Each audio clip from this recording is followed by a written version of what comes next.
Hotel থেকে বের হওয়ার সময় বলেছিলাম যে এই পাহাড়টির উচ্চতা হয়তো বা 600 থেকে 700 ফিট হবে, বাট আমি যখন আর উপরে আসলাম, উপর থেকে যখন এটা দেখলাম, আমি ওই ঘরগুলো দিয়ে চিন্তা করলাম, মানে আমাদের হোটেল দিয়ে চিন্তা করলাম যে এটা মিনিমাম 2000 ফিট হবে, তারও বেশি হইতে পারে।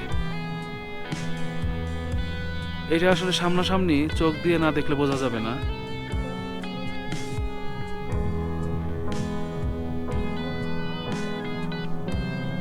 যারা লাচুংয়ে আসতে চান তারা অবশ্যই জানুয়ারি এবং ফেব্রুয়ারিতে আসার চেষ্টা করবেন।